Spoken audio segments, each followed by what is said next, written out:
in a few seconds their name and who they work for. So Ginny and I will start. I'm Amanda Wheatley, the Biodiversity Advisor at SPREP, and I've been involved in supporting Pacific Island countries with CBD work for many years. So great to have everyone here. Hello everyone, my name is Judy Ward and I'm the Ecosystem and Biodiversity Officer working alongside Amanda. And then we could go to, I'll start at the top of my screen. I'm not sure if this looks the same for everyone, but I have Patricia Parkinson.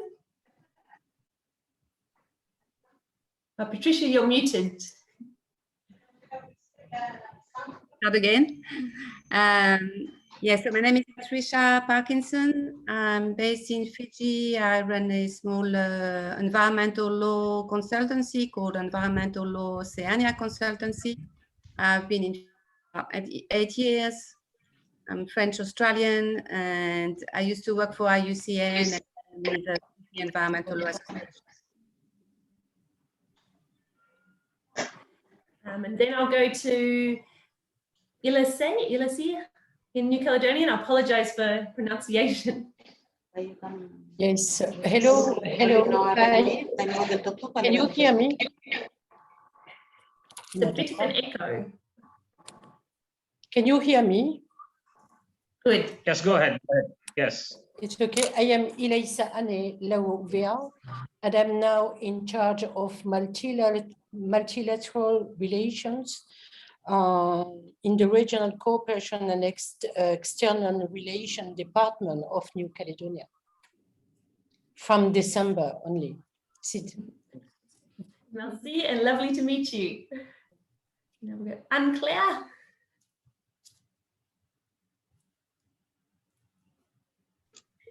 Hi everybody, so I'm Anne-Claire Gans. I used to be the multilateral focal point for New Caledonia, and I'm now working in SPC, and I am in charge of the, I am manager of the climate change and environmental sustainability, and I will be in charge of developing close relationship between SPC mandate and all this climate, environment, biodiversity, ocean nexus. Thank you, Anne-Claire. And then Dorothy. And from Samoa. Hello. Sorry, my colleague Dorothy is soon arrive, but I'm Assistant General and Apo of Foreign Affairs and Trade Samoa. We look forward to this briefing today and pleasure to meet everyone here today. Thanks. Thank you very much. And then we'll hand over to Bala. Hi. My name is Balakrishna Pisipati, Bala in short. I'm from India, but currently working at UNEP, Law Division, where I look after the International Environmental Governance Program, but I'm also the Program Manager for the Africa, Caribbean, Pacific MEAs program that is supported by European Union, where this particular event, but also a partnership with SPREP, is actually hosted. So thank you very much, and I look forward to interacting with you. Thank you. Thank you, Bala. Sefa.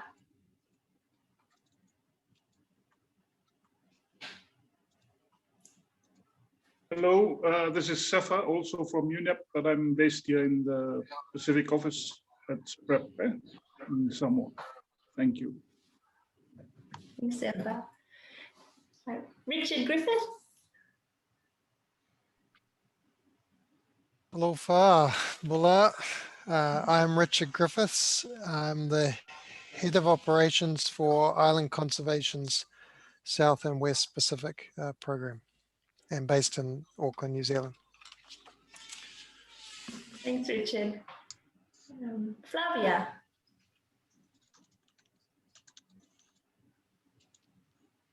Hello, everyone. My name is Flavia. I'm the Multilateral Environment Agreement Support Officer here at SPRIP.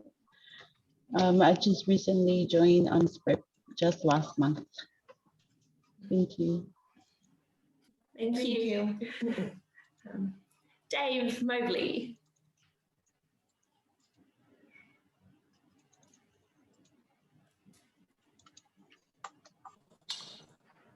Good afternoon, everybody. David, advisor at SPRIP, based in Samoa. Thank you. Thanks, Dave.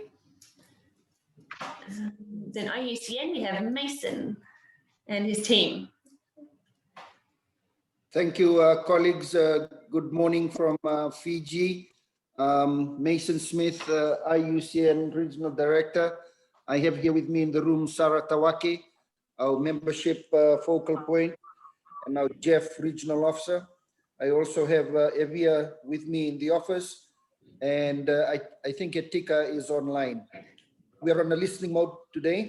We'd like to listen to the opinions of our countries and our stakeholders. Thank you, Mason. Tahiri, Tonga.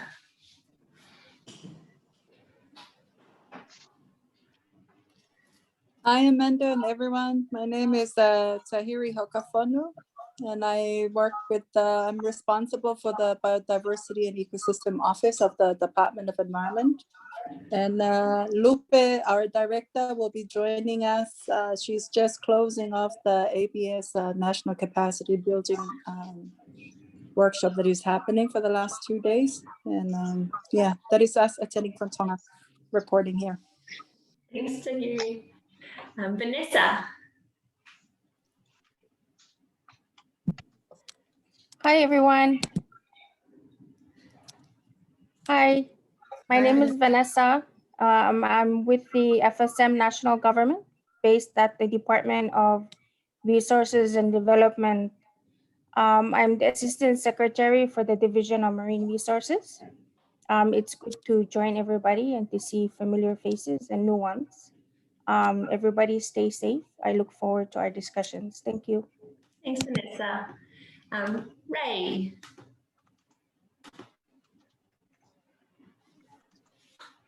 Hi, everyone. I'm Ray Nias, based in Australia. I'm director of the small NGO Tierra Mar. I'm also the chair of the Pacific Invasives Partnership, which is one of the PERT working groups. Thanks, Ray. Thank you. Bye.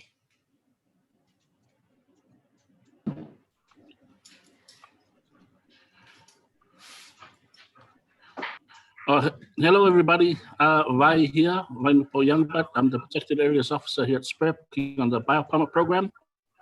Looking forward to some of the discussions today. It's good to see a lot of familiar faces on the call. Thank you. Thanks, Vai.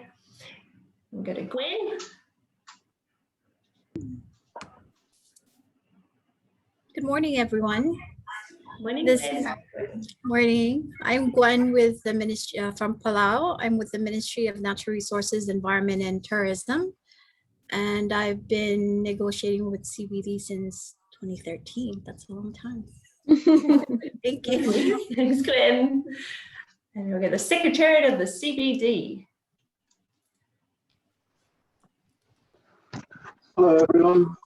Neil Pratt here from CBD Secretariat. I'm very, very happy to be with you all in the sunny Pacific. I'll be joined by the Secretary of SBI, Jyoti Martha Phillip. Unfortunately, because of the time difference, the chair of SBI, because she's located in Europe, will not be able to join us, but I'm sure that Jyoti will be able to provide you with relevant updates with respect to the forthcoming informal virtual session. Thank you. Thank you, that's great. What was the Secretary's name? Sorry, I just missed it. Her name is Jyoti, and she will, Jyoti. Yeah, she should be joining us shortly. Thank you. Okay, Thank you. that's wonderful. Now we'll go to Donna. Donna from Vanuatu. Hello, everyone. My name is Donna Kalpatat. I'm the CBD National Focal Point for Vanuatu. Look forward to the discussions of the meeting today. Thank you. Thanks, Donna. Susal?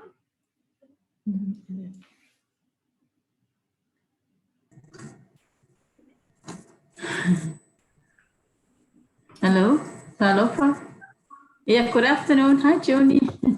Hi, Susal. My name is Susal Ciolo. I'm the Principal Policy and Planning Officer here at the Forestry Division, MNRE, here in Samoa. Yeah, looking forward to the discussions of this meeting. Bye. Thank you. And Maria?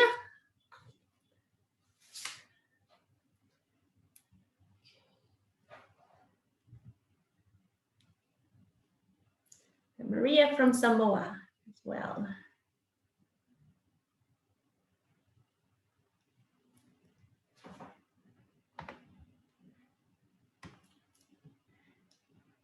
Okay, that's okay. We can yeah, we have Maria. She's from Samoa, and it's great to have everyone on board. Please raise your hand if I missed anyone, but I just double check. I think we introduced everyone. Yeah. Okay, I'm going to pass over to Bala to start our workshop for today. Is that okay, Bala? Sure, thank you. Just to confirm that I'm audible, can you hear me clearly? Yes. Yes. Yeah. Thank you. Thank you very much, Amanda and June, for those introductory, introduction to all the participants. Good afternoon, distinguished participants, national focal points for the Convention on Biological Diversity, the Bureau member for CBD Substar from Palau, Secretary of the SBI 3 meeting, Jyoti, who should be joining us soon, my colleague Neil Pratt from the CBD Secretariat, experts, representatives of civil society organizations, youth, colleagues from the CBD Secretariat, SPREP Secretariat, a colleague from UNEP Regional Office. It gives me a great pleasure to welcome you all for the Pacific Regional Briefing Meeting in preparation for the informal SBI 3 session that will begin from Monday next week, as many of you are aware. This meeting is organized in collaboration with SPREP, who is our partner in the region for implementing the third phase of a program that is supported and funded by the European Union called the ACP MEAs program. The Africa, Caribbean, and the Pacific MEAs program is currently being implemented in 79 member states and is being coordinated by UNEP with a number of partners, including SPREP, that coordinates activities in the Pacific region. The focus of this program is to enhance enforcement and compliance to multilateral environmental agreements that belong to biodiversity, chemicals, waste, and pollution clusters. In addition, the program focuses on issues of ocean governance, where we collaborate with regional seas programs. The third component of the program focuses on issues of agriculture and biodiversity, and that is being implemented by the UN Food and Agricultural Organization. We welcome this opportunity to join you all in this virtual session. As indicated in the briefing note that was provided to several or all of you prior to this session, the intention of organizing this meeting is to provide yet another opportunity for countries and stakeholders in the region to come together and discuss key issues that will form the core of forthcoming informal CBD SBI 3 meeting. Ladies and gentlemen, we are all aware that 2021 is considered as a super year for nature, and we within this group have an immediate responsibility to shape the post-2020 Global Biodiversity Framework with its goals and targets, as well as finalize the implementation plans. In doing so, we recognize the need for contributions from each and every party to the convention, however small or big they are. As we convene here, we realize that we have close to 17 years of experience discussing similar framework since 2002 within the convention, and the parties adopted the 2010 Global Biodiversity Targets and subsequently strengthened the same in 2010 through the 2020 Aichi Biodiversity Targets. The current post-2020 Global Biodiversity Framework discussions are progressing with more opportunities as well as challenges. Stop the loss of biodiversity and ecosystems that is threatening the basic human survival. During this briefing session, we welcome the guidance from the Secretary of CBD, the SBI 3, in understanding the focus and the intended outcomes of the informal session of SBI 3, as well as the procedural aspects of organization of the meeting, the informal meeting. To facilitate informed participation of the delegates at this meeting and subsequently during the SBI 3 sessions, UNEP has prepared a number of agenda briefs based on the documentation made available by the Secretariat to the convention. These briefs are intended to have or to provide a quick overview of the issues and facilitate discussions during this meeting and subsequently. During this session, we will also hear from the Bureau member of CBD Substan and the Secretary of the SBI 3 meeting. This will be followed by a brief presentation from UNEP, where we intend to elaborate the elements of issues and agenda items that are intended for discussion during the informal session of SBI 3. We'll then open the floor for discussion, question and answers. And we sincerely hope that this session would be a precursor for more interactions within the region and help further strengthen the inputs from the Pacific into the convention processes, including finalization and adoption of the post-2020 Global Biodiversity Framework. Thank you very much for your time and interest to join us. And we sincerely hope that this particular session will be of relevance as countries prepare for the informal session of SBI 3, the Open Working Group, third meeting of the Open Working Group, as well as for COP15. Thank you very much, and over to you, Amanda and June. Thank you, Bala. I'll just mention as well, we've just got a couple other colleagues joining. We have Samoa and Cook Islands, additional ones just coming on, but we'll get them to introduce themselves in a second. I'll just make a few remarks on behalf of SPREP. So thank you to UN Environment, the Secretariat of the CBD, Pacific Island country representatives and regional agencies, many that come from our Pacific Island Roundtable for Nature Conservation. SPREP has a long history of supporting the Pacific Island countries in their preparations and participation at these important CBD meetings. And this includes everything from running regional preparatory meetings for our countries, development of regional briefs, and drafting of Pacific statements, and coordination and support at the actual CBD meetings themselves.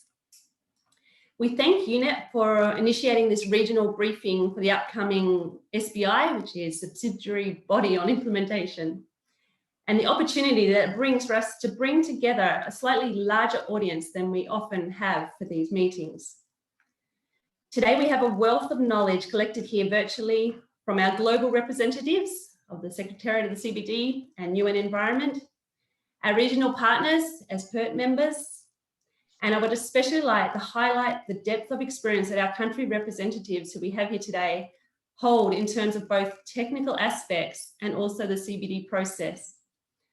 Many of the country reps here have been involved with the CBD process for many years, as Gwen pointed out, since 2013 for her, but others may be able to beat that. We can see who's been involved the longest after. I have had the pleasure of supporting and attending 3 COPs over the past 7 years with the country delegates here today, but many of you were involved well before I started. There may also be some country delegates here who are new to this whole process, and SPREP, our partners, and the other country representatives are all here to support you in this new and exciting journey. Last year, and it continues actually, many many challenges existed due to the global pandemic, but I can actually also see many opportunities that have arisen. So firstly, some of the challenges for the Pacific participation in these current CBD meetings includes that the virtual meetings are often held, anywhere from midnight to 2 or 3 o'clock in the morning. And this means that Pacific representatives need to have access to internet outside their office space.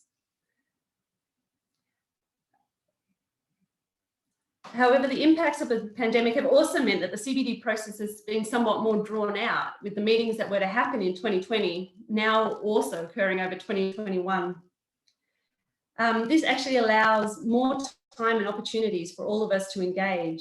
And today's meeting, led by UN Environment, forms part of this journey to the CBD COP and lead-up meetings that are hoped to happen later in the year. As part of today's workshop, we will discuss what the next steps for preparing the Pacific's voyage for participation at the upcoming CBD meetings and to address important topics, including the post-2020 Global Biodiversity. So thank you, and I look forward to some good discussions today and setting some clear direction for us into the future. Bala, I'll hand back over to you. Thank you. Thank you, Amanda. Maybe at this point, can I invite the CBD Substab Bureau member from Palau to make some remarks, please? Hi, thank you. Hi. Hi, Gwen. Morning. I'm not really sure what to say, except maybe just to go over our experience in the last SUBSTA meeting, and I hope that we can improve on that. First, as Amanda noted, the timing of the conference was a bit difficult for a lot of the Pacific Islands, because for me, it's at 9 o'clock at night and I'm at the Far East. So if you move to the West, they're starting at 2 o'clock in the morning. So I really appreciate the SPREP for being able to stay up with me that late throughout that meeting. Unfortunately, the Pacific, because of the timing, and I think we used to have Pacific preparatory meetings before, we're not able to hold those. So we had a very low participation from the Pacific. I believe at one time we only had 3, which is Palau, Tonga, and Cook Islands. But even then, I believe Cook Islands wasn't registered. So we were able to ask to see if we're still able to register for SBI. So that's still possible, so that we can get the Pacific to participate for SBI, even though the deadline has passed. But overall, the SUBSTA Bureau pretty much is the same as how we would normally do a face-to-face meeting. But I think our Pacific representation wasn't as strong this time around because of technical difficulties with internet. I had trouble doing our statements because for Palau, the timing there that I did the statement was when there's high traffic on it. I had to go check why I couldn't make the statement. It's high traffic internet. So my internet is pretty much stable at home after around 10:30, 11 o'clock at night when people are starting to go to sleep. So internet issue is a big issue for us, as well as the timing. But other than that, I'm hoping that this time around we'll have more Pacific representation at the SBI, because there's quite a few issues that we do need to discuss and cover. Thank you. Thank you very much, Gwen, and we do understand the challenges. And certainly, the virtual platforms do offer us a lot of opportunity to work together, but always timing and the technical or technological components of it are a huge challenge. So certainly We hope that there'll be more and better participation from the region, and certainly thank you very much for your efforts. Neil, I just want to confirm if Jyoti is online so that I can give the floor to the CBD Secretariat to provide us a little brief on the plans and the choreography for the informal virtual session of SBI 3. Hi, Bala. Unfortunately, I think Jyoti has not yet been able to join us. Go ahead. If you like, I could perhaps just make, say a few words, and then if she's able to come in a little bit later, she might want to supplement that. Go ahead, Neil. Thank you. Right. Many thanks, Bala. And once again, it's a real pleasure to be able to join with colleagues from the Pacific, and the Secretariat is most appreciative of the organisation that's been made by SPREP and UNEP in convening this preparatory discussion for Pacific member states. As our Bureau member from Palau has pointed out, the way we're working at the moment has major challenges for many participants and many parties, and not least, and that's an understatement. I mean, I would guess most of all for Pacific states, for the reasons that she's mentioned. There are considerable challenges with working through virtual online means, but one of the objectives of the forthcoming informal session of SBI, as was the case with the informal session of SBSTA, is to familiarize parties across the convention as a whole with the challenges and the platform that we've established for convening virtual meetings. It's very much a learning experience, but going back to some informal sessions that we convened starting in September, and then in December, and then with the informal SBSTA, I think that each time the system is getting a little bit stronger. There are still obviously questions such as how to accommodate time zones in this manner that we do need to look at further, but at least in terms of the mechanisms and modality of the platform, I think each time it's getting stronger. Like Gwen, obviously we hope that Pacific states will be able to join in greater number for the forthcoming SBI informal session. I'm going to I'll circulate in the meeting chat a couple of links that you might find useful for your preparation and your participation. The first will be to a series of webinars that were convened by the Secretariat on a number of agenda items of SBI.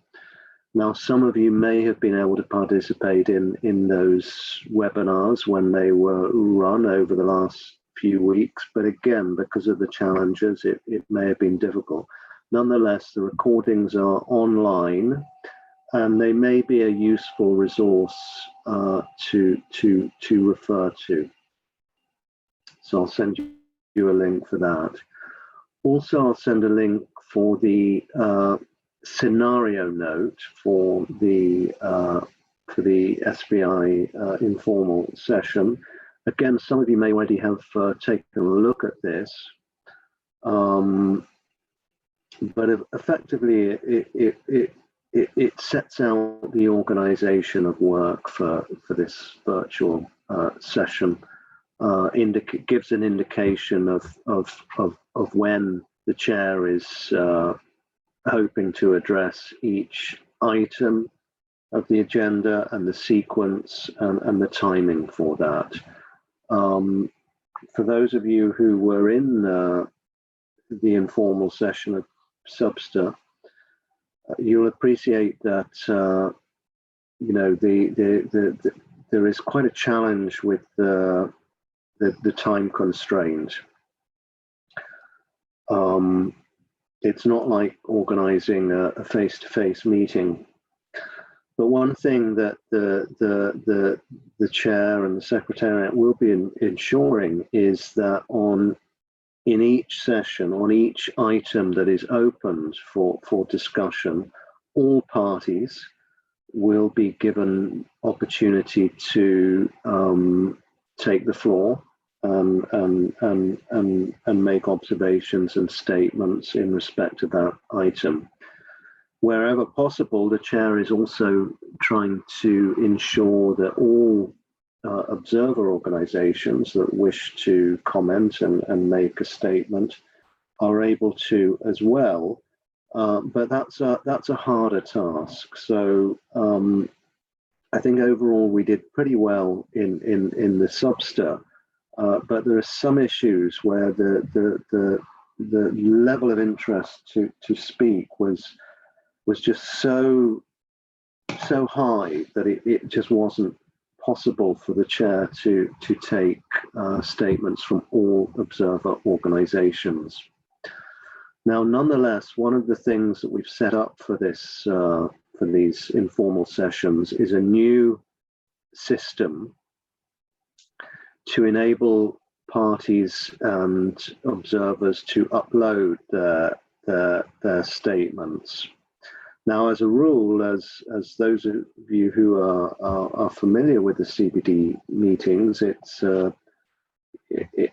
part of the usual practice that parties and observers who have made statements from the floor will submit written copies of those.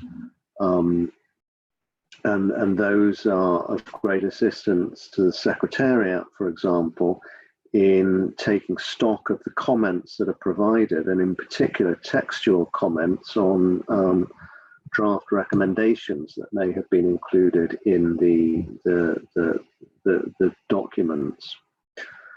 Now, this time, obviously, you know, for all parties, all stakeholders who have made their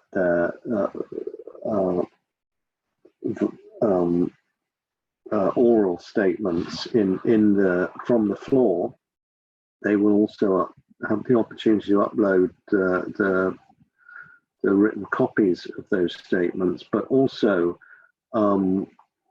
we are enabling observer organizations who may not have actually been able to deliver their statement because of the time constraint to upload their statements as well. Now, before each session next week, there will be an opportunity for troubleshooting, for testing your systems, and practicing. We've got a very good team of technical experts facilitating this platform. So for those of you who are able, it's well worth logging in advance of the start time of the official session, because you'll have an opportunity to interface, liaise with the technical staff who are providing the platform in order to test your connections, etc., etc. So those are a few logistical points. As I say, I'll send you the links I mentioned.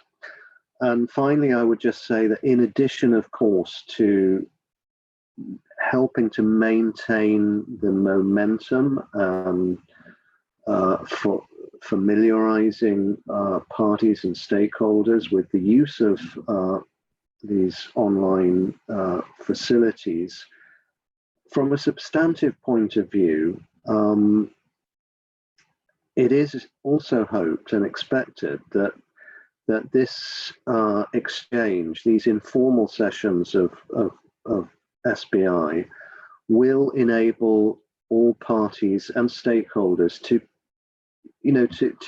to voice their opinions about each of the substantive items of the agenda, and to get a sense of the range of opinion across the convention and across its parties, across the regional groups, and amongst stakeholders. And hopefully this will help when eventually the formal meeting of the SBI can be convened. And as Gwen will know, the Bureau will be looking at this question soon after the informal session of SBI, later in March, in order to see if they can outline and establish a schedule now for the formal meetings and the means and modalities under which those will be held. So all in all, it is hoped that this will not only help to maintain momentum under the CBD process, which our colleagues at SPREP, as they said, have been, quite severely impacted by the pandemic, maintain that momentum, but also provide an opportunity for all stakeholders, for all parties to start, voicing their opinion on these important issues, and very importantly, hearing the opinion of others. And all the items at this SBI, in one way or another, do relate to the post-2020 Global Biodiversity Framework that is being prepared, and on which the SBI will make recommendations both to the co-chairs of the open-ended working group and to the open-ended working group on the framework itself. And all the other items are related to mechanisms and procedures that will be essential to implement the post-2020 Global Biodiversity Framework, and to strengthen implementation of the convention and its protocols as a whole. So thank you for that opportunity for that little update, and happy to provide any clarifications during the course of this meeting. Thank you, Bala. Thank you very much, Neil. Quite useful updates, and quite useful, I know, to understand the plans and the organizational details of the meeting. And if I may, like to spend the next several minutes in terms of going through the key agenda items for SBI 3. And may I request colleagues from SPREP to start projecting the PowerPoint presentation, please.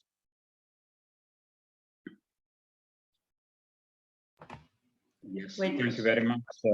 Thank you very much, Amanda and Jonai, for that. And colleagues, many of you or several of you have received a set of agenda briefs that we have prepared for this particular meeting, that elaborates and provides you a quick snapshot of key issues that are expected to be discussed both during the informal session of SBI 3 and subsequently when the formal session convenes. And as you can understand, these briefs are more in terms of helping delegates and countries and other stakeholders to understand the issues better because of the volume of material that is available in terms of the background documentation for SBI 3 meeting. And if I count it correct, we have close to 50 documents that are on the table for SBI 3 to be considered both as formal documents and also information documents. The next slide, please.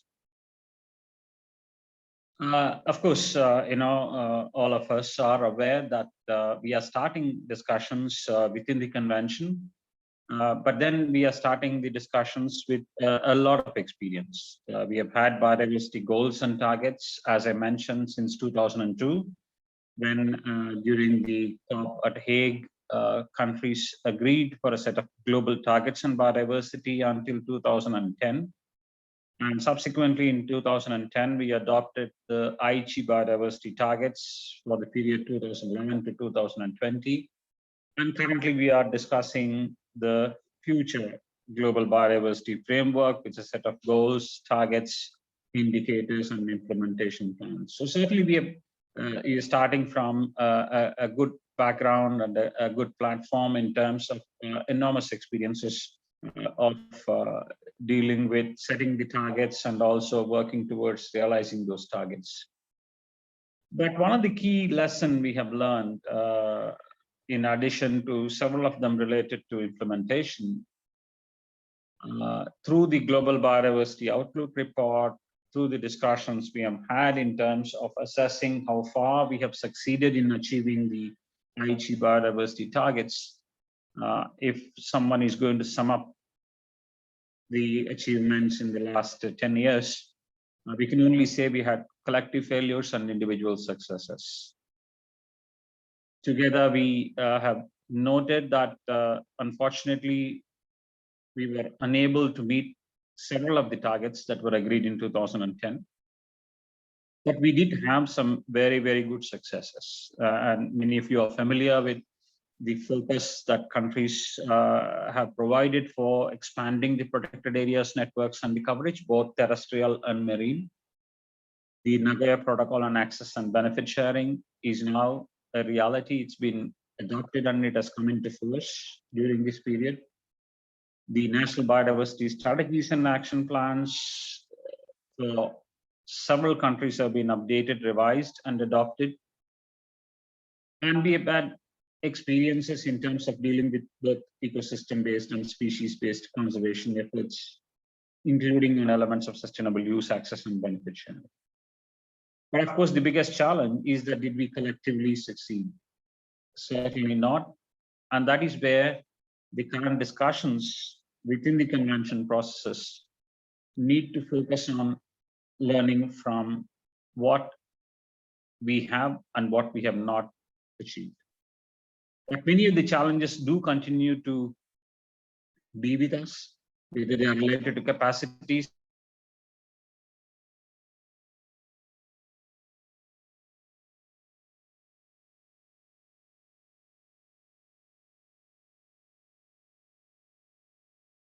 opportunities start get provided for countries as and when countries go through implementation processes.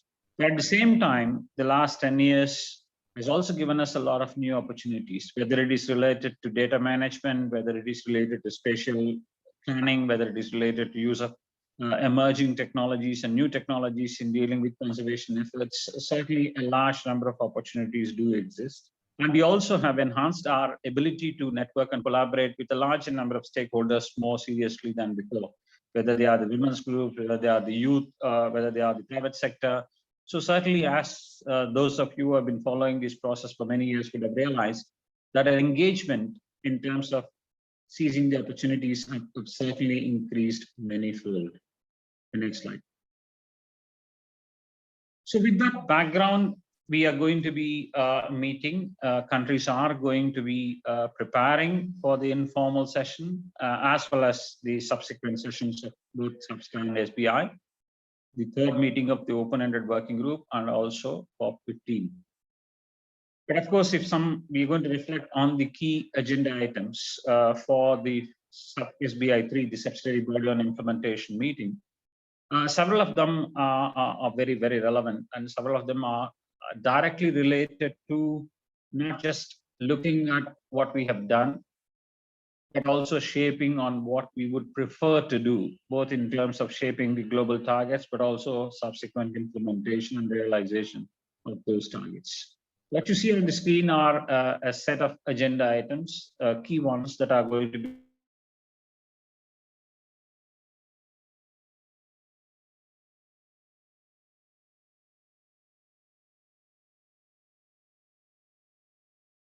in 2020, and it will be taking stock of what has been achieved. And we'll also be looking at an assessment and review of the effectiveness of the protocol on biosafety, the Cartagena protocol on biosafety. SBI would also discuss the post-2020 Global Biodiversity Framework, and certainly the outcomes of SBSTA and the outcomes of SBI are so very clearly linked to the future developments in terms of finalization of the framework through the open-ended working group and subsequent adoption at COP 15. There'll be an agenda item that will focus on one of the critical elements for almost all of us in terms of moving forward for implementation, looking at financial mechanism, the resource mobilization aspect of it. We also will be discussing capacity building, technical and scientific cooperation, technology transfer, knowledge management, and communications. There'll be focus on cooperation with other conventions, international organizations, and initiatives. And thanks, Neil, who actually alerted this agenda item may not be taken up for a discussion at the informal session, but of course it does stay for the formal meeting of SBI. Then there'll be a discussion focusing on mechanisms for reporting, assessment, and review. We'll also be looking at reviewing the effectiveness of processes within the convention and its protocols, the Cartagena Protocol on Biosafety, the Kuala Lumpur Nagoya Supplementary Protocol on Liability and Redress related to biosafety, and also the Nagoya Protocol on Access and Benefit Sharing. And one agenda item, as many of you would have recognized, that is going to be a regular and a constant part of all the discussions within the CBD process, as agreed in 2010, would be the agenda item on mainstreaming biodiversity, both within and across sectors, and other strategic actions to enhance implementation using mainstreaming as an important handle. We also will see discussion related to specialized international access and benefit sharing instruments in the context of Article 4 of the Nagoya Protocol. And also there'll be focus on further elaborating the global multilateral benefit sharing mechanism, which is Article 10 of the Nagoya Protocol. So certainly SBI 3 is going to have a very packed agenda.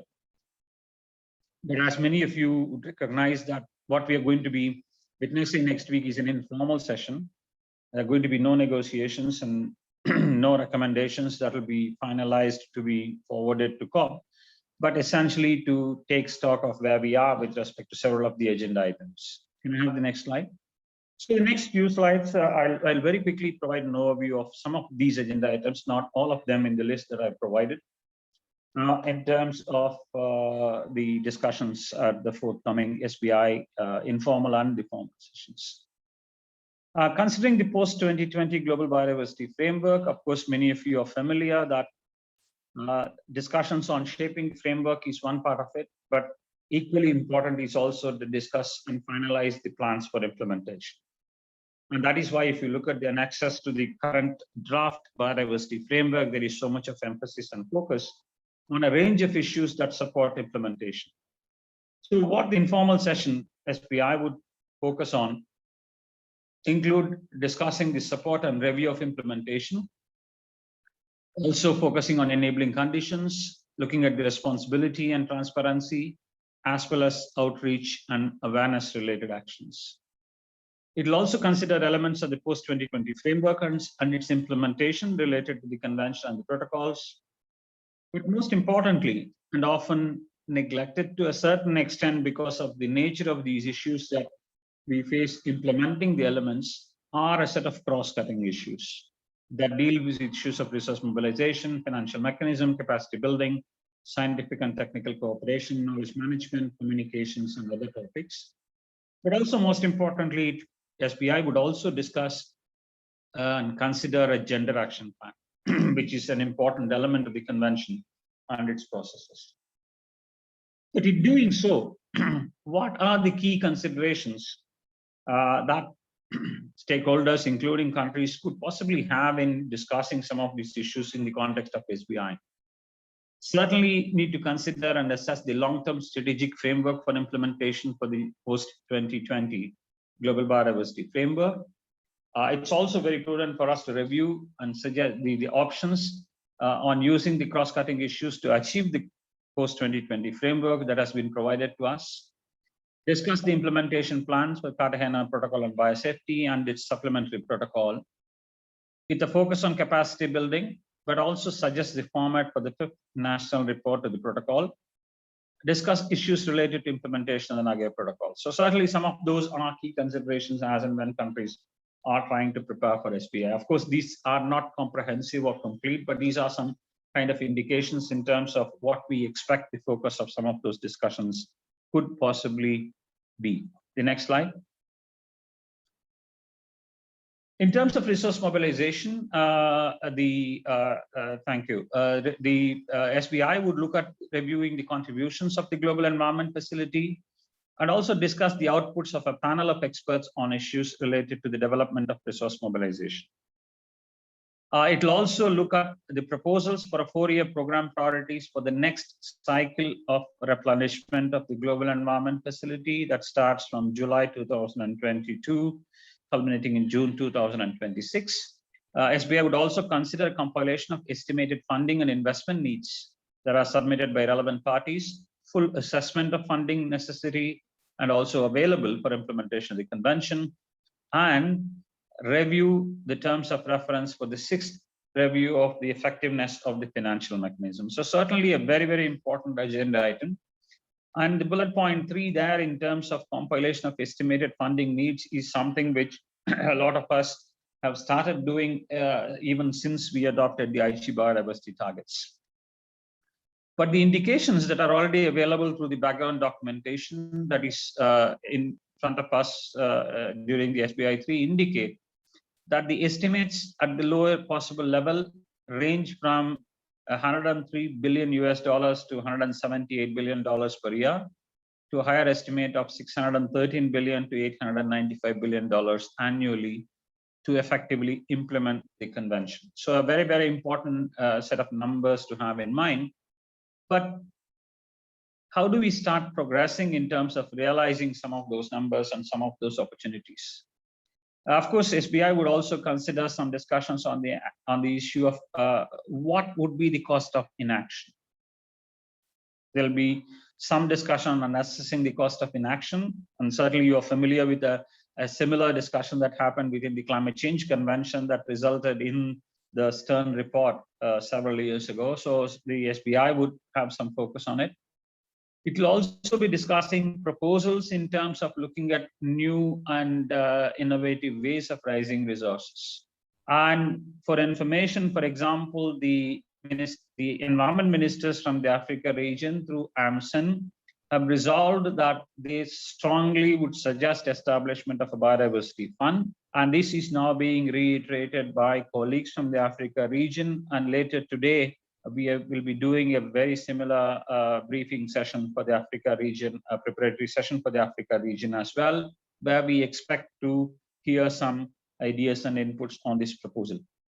The discussions would also suggest identification of options for a national biodiversity financing plan, and also developing a reporting framework for resource mobilization and related capacity building. Both of these agenda items perhaps may be relatively new for certain parties, but they are very, very important for us to assess in terms of the commitments and also in terms of what is required and what is committed and what is realized. So certainly it's a very important agenda item for a lot of parties and a lot of stakeholder groups as and when we move through looking at the implementation of the future Global Biodiversity Framework. The next slide. There'll be focus on capacity building, technical, scientific cooperation, technology transfer, knowledge management, and communication, where we will be considering a draft long-term strategic framework for capacity building beyond 2020. There'll be discussion on initial compilation of relevant institutional arrangements and networks for technical scientific cooperation relating to different thematic topics. Stakeholders would also review draft elements of a knowledge management component of the post-2020 framework, and also discuss the implementation of the framework for global communication strategy, and develop themes and background material for communicating the post-2020 framework more effectively to a larger stakeholder group out there. In considering some of these agenda items, a few issues that are relevant to have in mind include focusing on the elaborations of the global capacity building strategy, essentially based on the experiences countries already had and would continue to have on dealing with the issues of both capacity development and capacity building. It will be important to look at reviewing national conditions and also needs and means of communication, the processes that are needed to further support the development of biodiversity information and knowledge that includes focus on traditional knowledge, further elaborations of a technology transfer mechanism, including the establishment of an institutional framework. And for those of you who are with the CBD process for long, you would recognize that it was in 2008 during the Bonn COP of the CBD, an idea was mooted to establish something like the Climate Change Technology Initiative, a biodiversity technology initiative under the convention. And during COP10, we did have decisions related to that. So this particular COP, through recommendations coming from SBI meeting, would focus on establishing or at least assessing the role, the means, and the mechanisms of establishing such a kind of a mechanism that includes an institutional mechanism, a point which probably many of you would like to consider a little bit more carefully and seriously. The next slide, please. There'll be focused discussion on cooperation with other conventions, international organizations, and initiatives, because as you know, there is a significant amount of discussion focusing on the issue of synergies between conventions that look at biodiversity, like CITES, like CMS, like Ramsar, the International Treaty, and others. But increasingly, there is also an interest to look at linking up with other cluster conventions, like the conventions that relate to chemicals, like the Basel, the Rotterdam, and the Stockholm conventions, and things like that. So certainly there'll be some discussion to consider an updated cooperation idea or a plan, including a progress report of the Informal Advisory Group. And SBA would also review the reports of consultation workshops that were held with the biodiversity related conventions, as well as the Rio conventions on the post-2020 draft Global Biodiversity Framework. There'll be discussions on issues of synergies among conventions, review means of enhancing coherence and synergies in reporting systems, and a related multilateral environmental agreement. This is an agenda which all of us are familiar, which has been on the table for many years. But essentially, the discussions would be, how do we make it more effective? How do we make it more simple? And how do we make it more responsive? There'll be considerations for harmonization of data management and reporting. But most importantly, the discussions would also focus on relevant involvement of non-party stakeholders. And this is receiving a lot more of attention in the last several months. Many of you are probably familiar with this. And we did had a discussion on this topic through a special session that was organized by the convention and the presidency of COP during the last UN Environment Assembly meeting held a few weeks ago on the role and relevance and participation of non-party stakeholders in implementing the elements of the convention. So the key considerations that we should have in mind include the national and or regional experiences of implementing actions in achieving the Aichi biodiversity targets, consider the national circumstances, and make specific recommendations, not just to SBI, but also to the open-ended working group third meeting, and also COP15 on making synergies work on the ground. Consider how the national biodiversity strategies and action plans and national reports can be better adapted to deal with enhanced focus on cooperation and synergies. And for those who actually are working on NBSAPs and related issues, we do know that the discussions are still open in terms of whether there'll be a decision for requesting all the countries to revise and update the NBSAPs through a formal mechanism, or countries and parties would be encouraged to review and revise the NBSAPs based on the new framework. So we still are looking at what kind of recommendations would emanate from both SBI as well as the decisions from COP on this particular issue. The next slide, please. In terms of mechanisms for reporting, assessment, and review of implementation, we are familiar with the issues which are in front of us, looking at developing options for the considering testing of a party-led review process, including through an open-ended forum, and to develop guidance for voluntary delivery of review reports, assess and develop options for enhancing review mechanism, and identify possible modalities for applying approaches for enhancing the review of implementation of the post-2020 framework.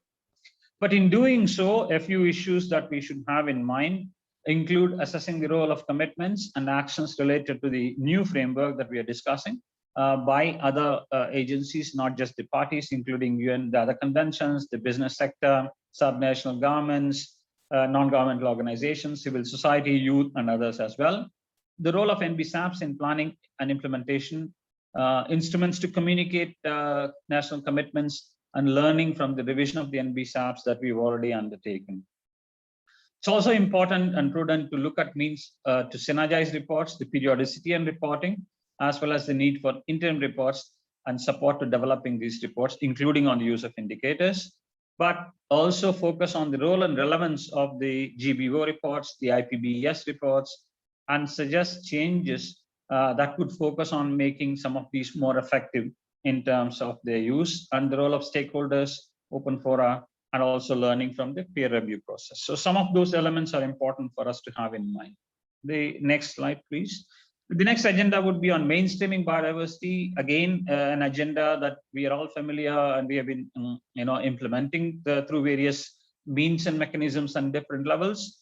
Would be that this substack consider inter alia the outcomes of discussions under the informal advisory group that was established to focus on this issue during COP14, that focused on further development of a proposal for a long-term approach to mainstreaming biodiversity, including a way to integrate mainstreaming adequately into the current discussions and finalization of the post-2020 Global Biodiversity Framework, and also its action plan.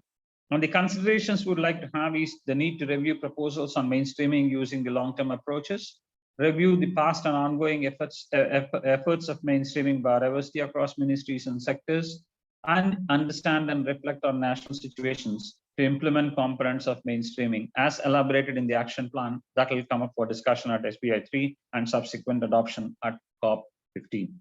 The next slide, please. There'll be focus on this particular agenda item, more especially focusing on the issue of Nagoya Protocol and its implementation, where many of you are familiar that our experiences of implementing the protocol have led us to believe the need for having some specialized international access and benefit sharing instruments in the context of the protocol, as well as finalize the modalities for having a global multilateral benefit sharing mechanism. What SBI would discuss is to consider the synthesis of information that is available on how these instruments are addressed, how they are being framed and being used through different international institutions, mechanisms, and fora. We'll also be discussing details of a possible global multilateral benefit sharing mechanism, the criteria for deciding on specialized instruments, but also issues related to ensuring that both of these do not run counter to the objectives and the principles of the Nagoya Protocol, where the focus is on synergistic implementation of some of these in the context of the protocol. The key considerations for this agenda would include assessing the experiences and needs, to consider instances where the prior informed consent is not possible to be obtained or cannot be granted. And we do have many experiences of these kinds of situations that have confronted us in the last years of implementing the Nagoya Protocol. Elaborating the situations that warrant the need for having a global benefit sharing mechanism.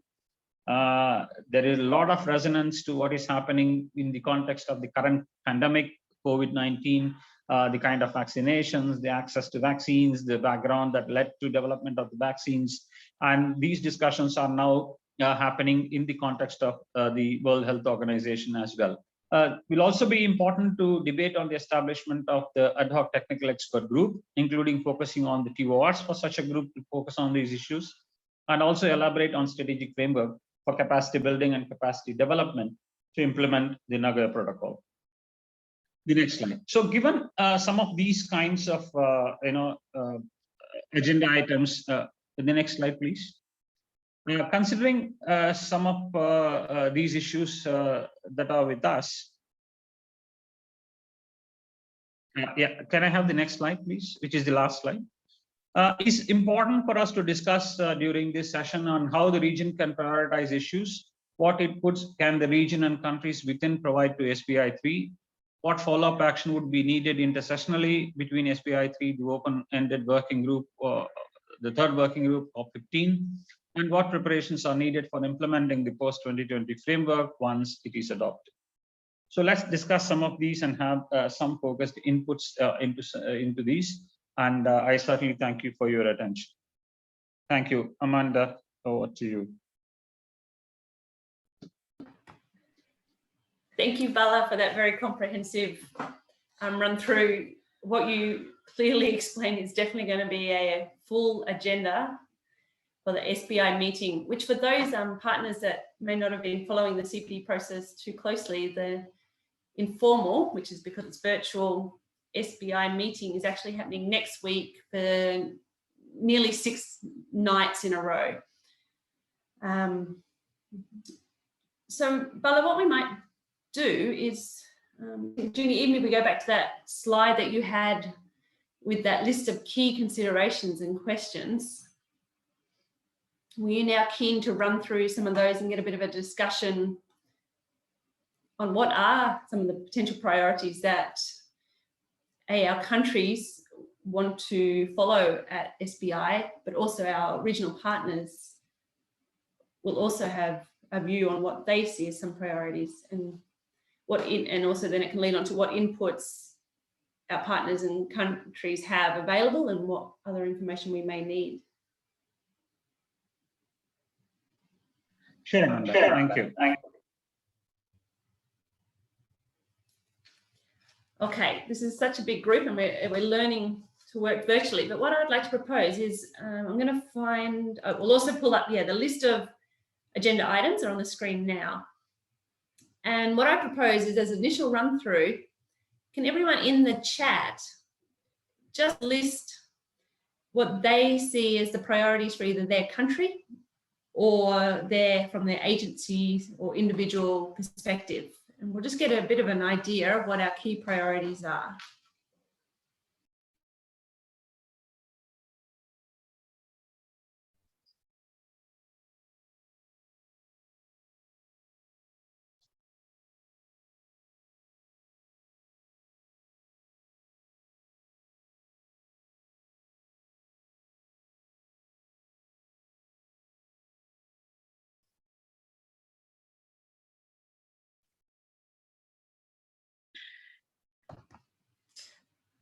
Okay, to kick it off, what I'd like to do is give someone who would like to take the floor and just verbally mention some of the priorities that they see for the region. So raise your hand, whoever's interested to kick off some discussion. And then while people are talking, we can also be collecting the inputs in the chat. So I might even throw it over first to some of our experienced countries that have been through this for many years. And I pulled out the brief we had from our previous CBD COP, with the countries that, even though we're heading towards a new global biodiversity framework, the issues remain largely similar. So if some of our countries who have had experience with this in the past would like to just raise a few issues that they see as priority and know from their previous experience.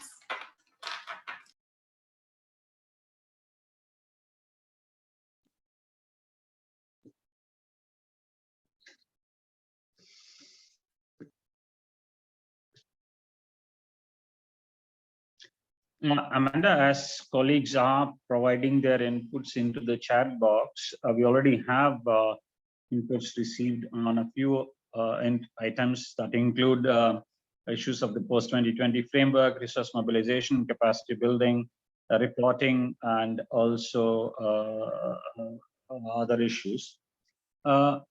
Certainly, the priority, that's my personal opinion, on will be on how is that we are going to be implementing the framework as and when it gets adopted, as and when it gets agreed and decided upon during the COP team. And we had two sets of experience. The first set of experience, 2002 to 2010, has been that we spent close to 4 years of the 8 years trying to identify what kind of indicators we need to have in place so that we can assess implementation. So a significant time certainly was, if I may say, lost in terms of directly focusing on aspects of implementation, because we really were looking around identifying the indicators. And if you look at our experience, 2011 to 2020, has been a lot of emphasis on revising and updating the NBSAPs, which is seen as a key entry point for looking at implementation, apart from other elements of it. For example, including on the needed financing. And if you look at the decisions that came out of COP11, for example, hosted by India, very clearly there was a request for member countries to come up with a financing plan for achieving the Aichi targets and stuff like that. And certainly for various reasons, we did struggle to get these things up and running. But currently, as far as we are concerned, for the post-2020 framework, we actually have enormous experience on all of this. We do have the NBSAPs, which probably many countries have revised only a few years ago. We do have a set of indicators that we have looked at in terms of their use and their effectiveness in looking at implementation and realizing what we have achieved. So my question to the participants and delegates here is that if we are to start implementing the framework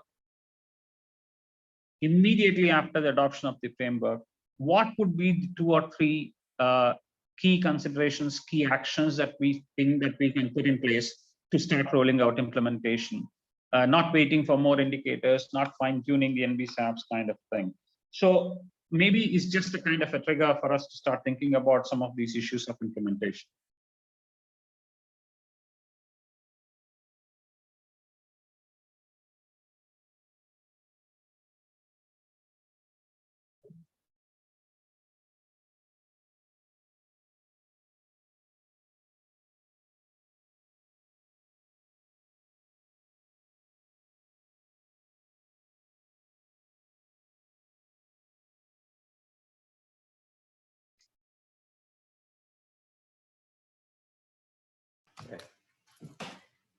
Hi, Bala. I just wanted to kind of like kick off the discussion on the questions that you raised, which is how would countries implement the new post-2020 framework once it's adopted? And I think most of the challenges or some of the challenges that the countries find is taking that global the global goals and indicators that are adopted and taking it to the national and developing it into a national level where that it's easy for them to kind of collect data and information to try and achieve some of those indicators and activities. And also funding would probably be another challenge to implement the framework. So this is just kind of sharing some of the, I guess, the challenges that I've seen countries face with trying to implement the previous framework.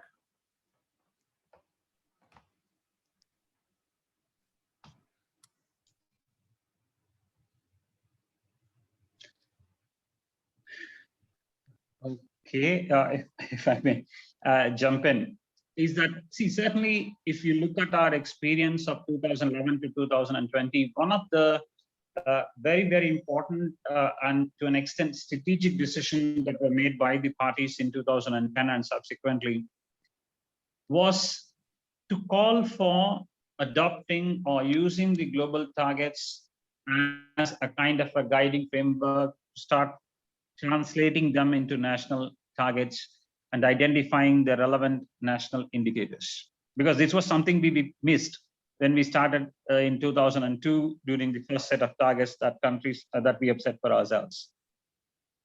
So in terms of the experiences, and if you look at the documentation that is available within the convention in terms of review of implementation, one very clear number that is significantly interesting for this point that you raised is that 2011 to 2020, in implementing the IC targets, a compilation of national responses to mirroring the global targets, we had close to 2,000 IG-like targets that the Secretariat was able to count in terms of how countries have actually used the global targets but adopted it at the national level. But to me, the challenge is that have we picked up the steam in terms of that kind of a focus to relate the global target, but then adjust it to a national context and see how we can push forward? Because I'm sure that there is no one party who will be able to deal with all the targets and use all the indicators in one go all through the 10 years. So certainly countries need to prioritize on a few of these as and when we go by. So one point that may be useful for countries to also focus on is that in doing so, if you look at the revised NBSAPs, if you look at the national reports that were submitted, at least 2 national reports submitted between 2011 and 2020, certainly countries have looked at translating the global targets to national targets in one way or another. The language may be different, the approach may be different, but countries did do it. Is there anything that we can do to build on that experience? Would be a key consideration.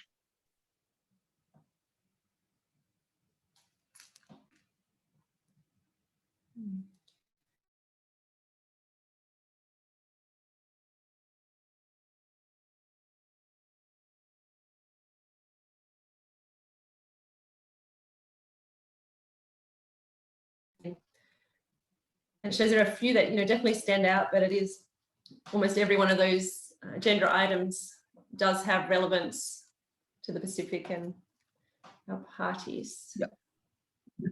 And also one another alert is that all of the including the Convention on Biological Diversity, it's completely up to the parties to voice their priorities and ensure that some of those priorities are appropriately reflected. There is nothing called it's a small idea or it's a kind of a marginal consideration kind of a thing. So if, for example, I see on the chat a suggestion that for the island states, it's very important to focus on issue of invasive species. And when we had the SubStar briefing for the Caribbean region a couple of weeks ago, one of the very clear messages we got was that, look, 2011 to 2020, we had a very specific focused work plan on island biodiversity.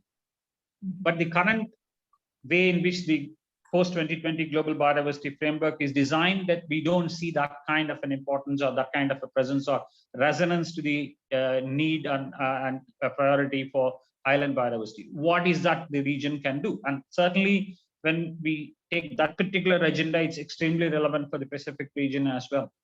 So what is important for us to do now is not just to prioritize and say that these are priorities, but what is it we can do to provide that text? What is that we can do to provide the context, to provide the ammunition to both SBI and the open-ended working group when they meet for the 3rd time, in terms of considering some of these using or providing some very specific language? I think that is where we need to be spending a little more time in terms of translating the priorities into text on paper that could be placed before the SBI and the working group meeting for consideration.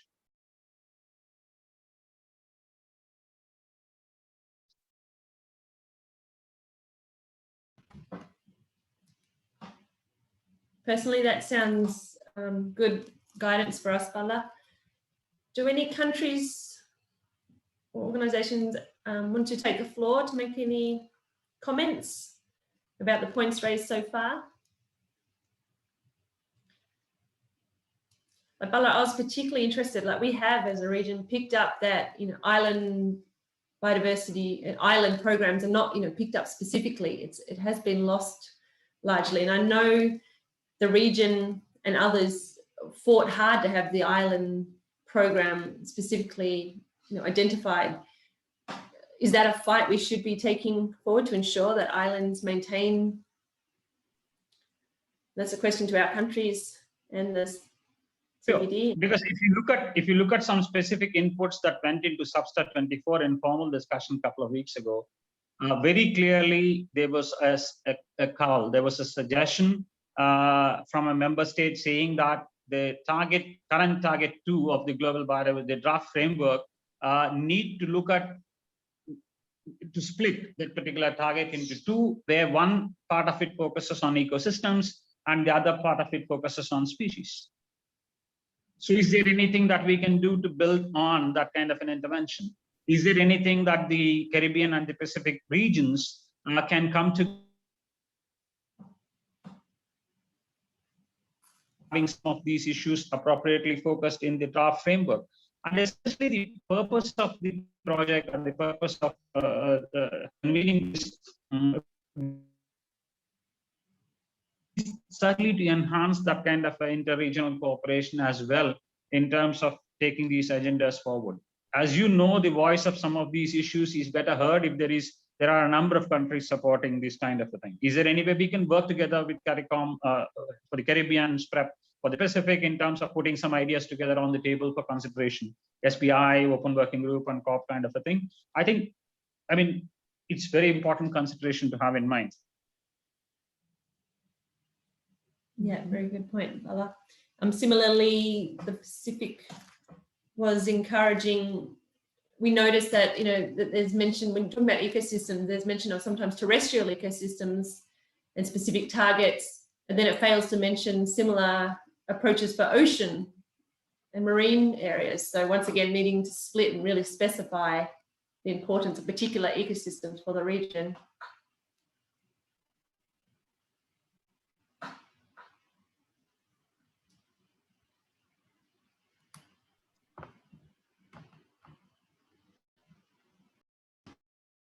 Yeah, I think we should hear from our colleagues, participants now.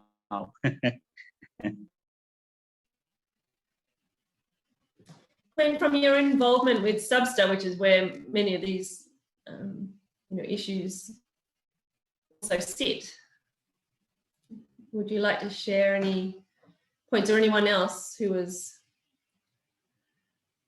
following on the outskirts of that meeting?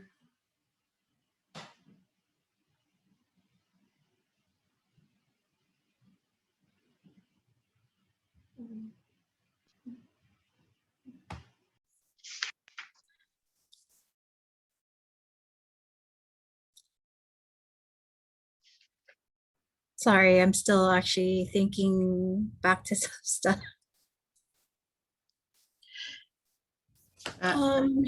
There's 2 points I'd like to make.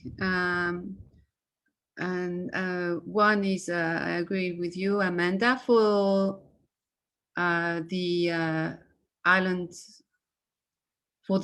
whether it's going to be the Caribbean or the Pacific. I think the marine oceans has to be prioritized. And the second point is that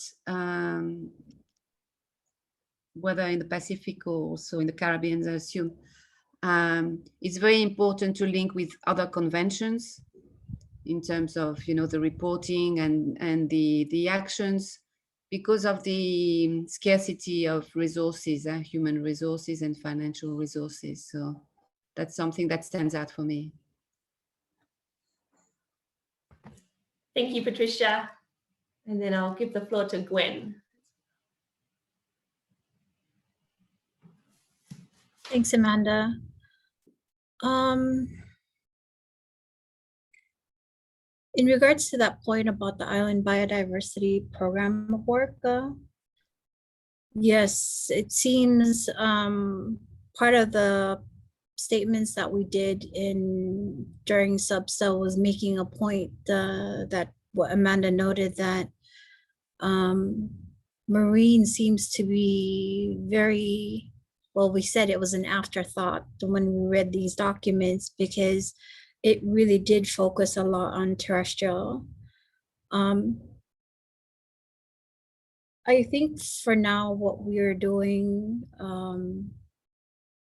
I also don't know whether or not we should push for the Island Biodiversity Program of Work to continue as is, or at least, but in the last meeting that we had in Kenya, when we were talking with the Caribbean, as well as from when we met as a group for SIDS, we agreed that we may not be able to push for the Island Biodiversity Program of Work as a full document as is, but that we would take the main elements out of that program and integrate it into the GBF.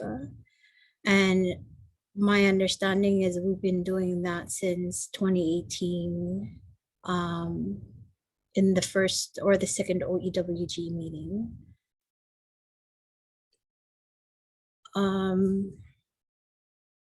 But at the same time, we've been, since 2018 till now, we've been very active about putting marine, but it doesn't seem like it's being captured every time that they come out with a new draft. And also with regards to the indicators, all I know is that for the indicators that come with the GBF, it's just massive. I don't know how, if it were to be adopted, how we would be able to report as a nation against a lot of the indicators that they're proposing. So during the Substa meeting, it was a bit, I don't know, because it was 3 days, so the things were going really fast that we weren't able to really provide good comments or good statements, except just to note that marine needs to be covered as well as terrestrial. But it would be nice to be able to cooperate with the Caribbean, and that to bring up the SIDS again, as we used to. It was easier when it was face-to-face, to be honest. We were able to sit and discuss and focus on it, but now through this Zoom and everything, everybody is sort of busy.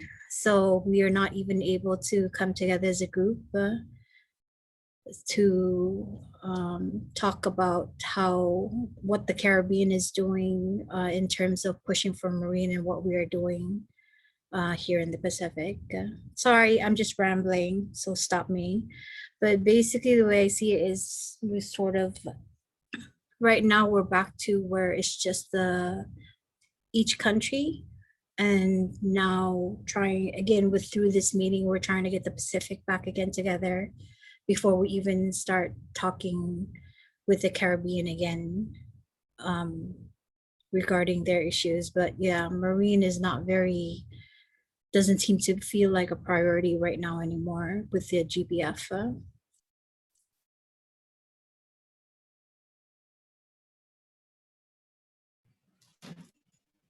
Well summarized, Gwen. Do any other countries want to make any statements?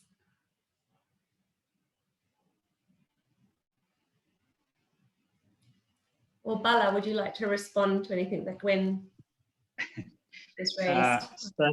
Certainly, yes, because I actually was following Gwen's intervention at Substa 24, and I recall her strong push for having much targeted focus under target 2 of the framework on coastal and marine biodiversity.